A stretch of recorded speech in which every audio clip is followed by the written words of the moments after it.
Video பார்க்குற எல்லாருக்கும் வணக்கம் நண்பா. எல்லோரும் எப்படி இருக்கீங்க? நல்லா இருக்கீங்களா? இன்றைக்கி நம்ம சேனலில் பார்த்தீங்கன்னா இன்றைக்கி டபிள்யூடபிள்யூபிக்கு மிஸ்ட்ரி பாக்ஸில் இருந்து ஒரு கோமாளி மனுஷன் வந்திருப்பான். யாருப்பா இது அப்படிங்கிறது நிறைய பேருக்கு டவுட்டாக இருக்கும். அதை பற்றி பார்க்க போகிறோம். அப்புறம் ரோமன் ரெயின்ஸ் வந்து ஸ்பங்குக்கு ஒரு கடுப்பேற்றும் விசமாக ஒரு விஷயத்த சொல்லியிருக்காரு. அப்புறம் செத்ரான் சொல்லிட்டேன், அது என்னவா இருக்கும், இதெல்லாம் பற்றி நம்ம வீடியோ பார்க்கலாம். மறக்காமல் சேனலுக்கு ஃபஸ்ட் டைம் வந்துருக்கோங்க, சப்ஸ்கிரைப் பண்ணிக்கோங்க. பெல் ஐக்கனை கிளிக் பண்ண முடியுமா? தினமும் ஒரு ரெஸ்லிங் செய்திகளை தமிழ் மொழியில் தெரிஞ்சுக்கோங்க. முதல்ல இந்த வாரம் நடந்து முடிஞ்ச எலிமினேஷன் சேம்பரில் ராஸ் மேக்டன் ஜென்டல்மேன் ரெண்டு பேருமே சேர்ந்து சிக்காகோவுக்கு ஒரு பாக்ஸ் இருந்துருக்குது. ஏதோ பெருசாக புதையல் இருக்கிற மாதிரி அதை ஓப்பன் பண்ணி காட்டினானுங்க. பார்த்தா உள்ளே இருந்து கலர் கலராக பார்த்தீங்கன்னா குட்டிங்க வருது. ஆக்சுவலி இந்த குட்டிங்க வர்றதுக்கு முன்னாடி பார்த்தீங்கன்னா இவ்வளோ நாள் வந்து பாக்ஸு வந்து நார்மலாக தான் இருக்குன்னு பார்த்தா பாக்ஸுக்குள்ளே பாக்ஸு, அதுக்கு பின்னாடி ஓட்டை. அடேங்கப்பா, இந்த ஓட்டையை வச்சு தான் இவ்வளோ நாள் வந்து மிஸ்ட்ரி பாக்ஸு ஓப்பன் பண்ணக்கூடாது, ஓப்பன் த எலிமினேஷன் சேம்பர் போட்டிங்களா? சரி, உள்ளேருந்து யார் வந்தான்னு பார்த்தீங்கன்னா டான் ஆவசின் அப்படிங்கிற ரெஸ்லர் வந்திருக்கிறாரு. ஆக்சுவலி இதை பற்றி நம்ம சேனலில் சொல்லியிருந்தோம். டான் ஆவசின் அப்படிங்கிற ரெஸ்லர் வந்து இந்த பொட்டியிலேருந்து வரதுக்கு வாய்ப்பு இருக்குன்னு. அப்போ கூட நிறைய பேருக்கு டவுட்டாக இருந்துச்சு யாருன்னு. ஆக்சுவலி இவர் வந்து ஒரு ஏஇடபிள்யூ ரெஸ்லருங்க. ஆனால் டபிள்யூ வந்து இவர் ரிட்டர்ன்ஸை ப்ரொமோ கட் பண்ணது எப்படி திரும்ப இருந்தது, ஒரு கிறிஸ்டியரிக்கு வர மாதிரி, ஜான்சனாவே திரும்பி வர்ற மாதிரி, வின்ஸ் மிக்மன் திரும்பி வர்ற மாதிரி, இந்த பொட்டிக்குள்ளே இருக்கும் ரகசியம் அப்படின்னு காட்டினாங்க. ஏன் நான் இவரை வந்து இப்படி சொல்கிறேன்னு கேட்டிங்கன்னா, ஆக்சுவலி இவர் எந்த லெவல் ரெஸ்லர் தெரியுமா? நம்ம ஆட்ருத்து, இந்த பாட்டு பாடுற ஜோ என்ட்ரி, அதுக்கப்புறமா யாரை சொல்லலாம், அகிரா தொசாவா, அந்த மாதிரி ஸ்டேஞ்சிங்கில் இருக்கிறவர். அதாவது உங்களுக்கு புரிகிற மாதிரி சொல்லணும்னா காமெடி பூசு. நம்ம ஆட்ருத்துக்கு டஃப்பு கொடுக்குற மாதிரி இவர் கொண்டு வந்திருக்காங்க. அதுக்கு அப்படி தான் அவர் பார்த்தீங்கன்னா அவரோட கேரக்டரும் இருக்கும். ஃபேஸில் பார்த்தீங்கன்னா மௌலிங் போட்டுட்டு வேம்பையர் கேரக்டரில் இருப்பார், பயங்கரமாக இருப்பார்லாம் நினச்சிடாதீங்க, காமெடி பூசு. அப்போ எதுக்குப்பா இவளுக்கு இவ்வளோ பில்டப்பு, இவ்வளோ ராசா மாதிரி சாதா அப்படிலாம் நீங்கள்லாம் கேட்பீங்கல்ல. ஆக்சுவலி இவர் வந்து சிக்காகோ நாட்டை சேர்ந்தவர். இப்போ பங்கை வச்சு மட்டும்தானே டபிள்யூடி பார்த்தீங்கன்னா சிக்காகோட மைந்தன் அப்படின்னு சொல்லிட்டு இருக்காங்க. இன்னொரு மைந்தன் வேணும்ல, அதுக்காக உருவாக்கியிருக்காங்க. உருவாக்கி என்ன பிரயோஜனம்? இவர் ஆல்ரெடி பார்த்தீங்கன்னா ஒரு காமெடி பூசு. ஏஐடபிள்யூவில் அப்படி தான் இருந்தார். இப்போ டபிள்யூக்கு கூட்டிகிட்டு வந்துருக்காங்களாம். அங்கே இருக்கிற சும்மா இருக்கிற பொட்டியை இங்கே கூப்பிட்டு வந்துருக்கிறாங்க. சரி, ஆனால் இது டபிள்யூவில் ஒரு என்டர்டெயின்மெண்ட்டுக்கு ஒரு நல்ல ஆள் கிடச்சிட்டாரு, அது ஓகே தான். ஆனால் நீங்கள் பண்ணிங்கே பாருங்க ஒரு பில்டப்பு, கண்டிப்பாக யாரும் மறக்க மாட்டா. நான் கூட இந்த மிட்கார்ட் டிவிஷனுக்கு ஒரு சாம்பியன்ஷிப் இருக்கும், 24/7 சாம்பியன்ஷிப் மாதிரி, வேணுங்கிறவங்க எடுத்துக்கோங்களே அப்படின்னு சொல்லுவாருன்னு பார்த்தேன். பார்த்தா வந்திருக்கிறது நம்ம டான் ஆவசின். சரி, வெல்கம் டு WWE.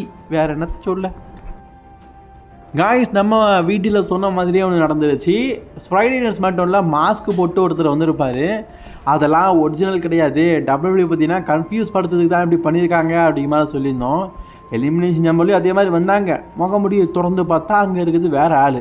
ஆனால் இன்னொரு கேப்பில், ட்ரிக் வில்லியம்ஸ் வெளியே போகிற கேப்பில் அந்த கதவு வழியாக இன்னொருத்தர் வந்து எலிமினேஷன் சேம்பர் கூண்டுக்குள்ளே வந்திருப்பா.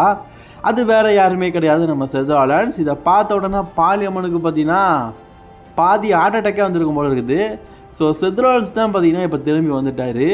சரி, வாட் இஸ் நெக்ஸ்ட் செத் ராலன்ஸ்? ஆக்சுவலி செத் ராலன்ஸ் வந்து இந்த டைமில் யார் அட்டாக் பண்ண வந்திருக்கணும் அப்படின்னு கேட்டிங்கன்னா, அவர் வந்து பிரான்சன் ரீட் அட்டாக் பண்ணதுக்கு வந்திருக்கணும்.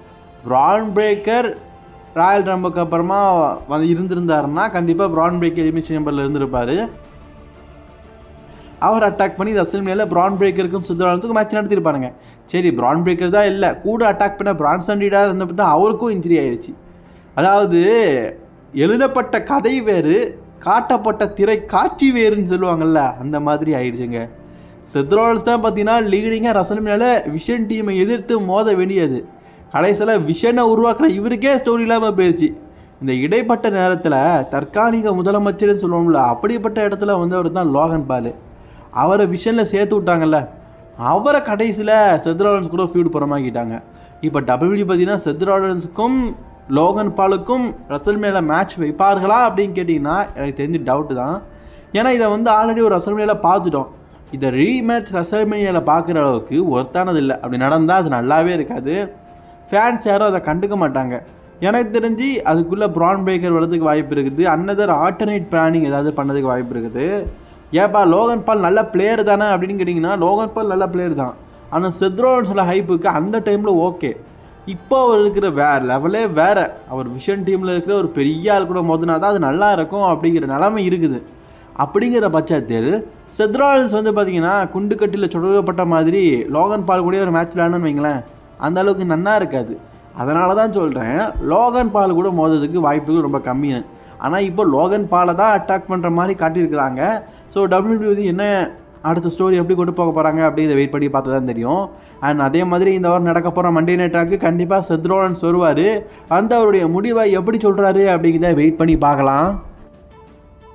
அதுக்கப்புறமா பார்த்தீங்கன்னா நம்ம சிஎம் பாங்குக்கும் ஃபின் பாலருக்கும் WWE பார்த்தீங்கன்னா இன்றைக்கி நடந்து முடிஞ்ச எலிமினேஷன் நம்பரில் லாஸ்ட் ஒன் டைம் ஒரு மேட்ச் நடத்திருப்பாங்க. பிகாஸ் இதுக்கு முன்னாடி ஒரு மேட்ச் நடத்திருந்தாங்க, அதனால் இது ஒரு லாஸ்ட் ஒன் டைம் மேட்ச் அப்படின்னு நான் சொல்கிறேன். இந்த மேட்ச்சில் பார்த்தீங்கன்னா சிஎம் பாங் வந்து சக்ஸஸ்ஃபுல்லி ஹெவிவெயிட் சாம்பியன்ஷிப்பை ரீட்டைன் பண்ணதுக்கப்புறமா இதை பார்த்த ரோமன் ரெயின்ஸ் வந்து சோஷியல் மீடியாவில் ஒரு மெசேஜை இவருக்காக டட்டு பண்ணி விட்ருக்காரு. என்ன சொல்லிக்கா தெரியுமா? Not sure who loved it more டெரிட், the crowd or the champion, enjoy this the final month of the Red City. அதாவது என்ன சொல்லியிருக்காருன்னா, உன் மக்கள் மத்தியில் வந்து நீ சாம்பியனாக இருக்கிற நல்லா வரவேற்பு கிடச்சிருக்குது, ஆனால் இது சாம்பியன்ஷிப்புக்காக உனக்கான்னு எனக்கு தெரில, ஆனால் இதுதான் கடைசி மாதம் அப்படின்னு சொல்லியிருக்காரு. ஏன்னா அடுத்த மாதம் தான் ரோமன் ரெயின்ஸ் வந்து வேர்ல்டு ஹெவிவெயிட் சாம்பியன்ஷிப்பாக சிஎம் பாங்கோட மோதுறாருல, அதில் நீ தோற்றுருவ, அதுக்கப்புறம் உன் மக்கள் முன்னாடி நீ எப்படி வருவ அப்படிங்கிறத சிம்பாலிட்டிக்காக கலாச்சிட்ருக்காரு. பட் நான் பங்கு என்ன சொல்லியிருக்காருன்னா, ரோமன் ரெயின்ஸ் என்கிட்ட ரெஸ்ல்மேனியாவில் தோக்க போகிறான், இதுதான் ரிசல்ட் அண்ட் ப்ரிடிஷனாக நடக்க போகுது, ரோமன் ரெயின்ஸுக்கு தலகரம் அதிகமாகிருச்சு, அதை கண்டிப்பாக ஒட்ட நறுக்கணும், மண்டே நைட்டால் வரட்டு, அதுக்கான பதிலை நான் சொல்கிறேன்.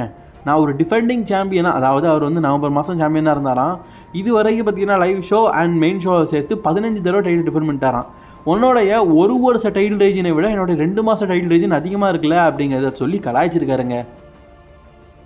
அதே மாதிரி நம்ம ஏஜேலி அக்கா இருக்கிறாங்கல்ல, அவங்களும் வந்து எமோஷ்னலி பேசியிருக்கிறாங்க. பிகாஸ் அவங்க வந்து அவங்களுடைய home town international championship win பண்ணியிருக்காங்க. ரியா ரெப்ளையும் பார்த்தீங்கன்னா எமோஷ்னலாக பார்த்தீங்கன்னா பேசியிருக்கிறாங்க. பிகாஸ் ரியா ரெப்ளை பார்த்தீங்கன்னா இப்போ விமன்ஸ்க்கான எலிமினேஷன் நம்பர் வின் பண்ணிட்டாங்க. ரசல்மேனியாவில் சாம்பியன்ஷிப்பை நோக்கி மோதுறதுல இவங்களும் ஒரு முக்கியமான அங்கம் ஆகிட்டாங்க. இதெல்லாம் பார்த்தீங்கன்னா இந்த எலிமினேஷன் சாம்பர் முடிஞ்சதுக்கப்புறமா ஆஃபர் செக்மெண்ட் சொல்லுவாங்கள்ல, அதில் பார்த்தீங்கன்னா நடந்திருக்குது. அண்ட் இவங்கெல்லாம் பேசி முடிச்சதுக்கப்புறமா ட்ரிபிள் ஹெச் மாமா பேசாமல் எப்படி சோமா இருக்கும், அதே மாதிரி நம்ம ட்ரிபிள் ஹெச் பார்த்தீங்கன்னா எலிமினேஷன் சாம்பர் முடிஞ்சதுக்கப்புறமா அஃபீஷியலி ரசல்மேனியாவுடைய மேட்சஸை பற்றி ஒரு சின்ன ப்ரிவியூவாக சொல்லியிருக்காரு. அதை பற்றி பார்க்கலாமா? அந்த வகையில் பார்த்தீங்கன்னா ட்ரிபிள் ஹெச் வந்து ஃபஸ்ட்டு தான் ஒரு மேட்ச் என்ன சொல்லியிருக்காருன்னா, Drew McIntyre vs Randy Orton undisputed WWE championship match at WrestleMania. ரசிகர்கள் பெரிதும் எதிர்பார்த்துருக்குறாங்க. பட் இருந்தாலும் ஒரு ட்விஸ்ட் இருக்குது.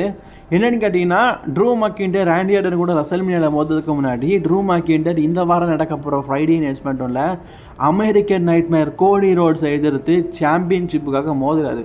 இதில் வெற்றி பெற்றவங்க, அதாவது கோடி ரோட்ஸ் சேலஞ்சர் ட்ரூ மாக்கின்டர் சாம்பியன், கரெக்டு தானே? இதில் வெற்றி பெறவங்க தான் ரசல்மேனியாவில் வந்து ராண்டி ஆர்டன் கூட மோதுவாங்க. ரசல்மேனியாவில் மோதுறதுக்கு ராண்டி கரெக்டாக இருக்காரு, சாம்பியன் தான் யாரும் தெரிலங்க.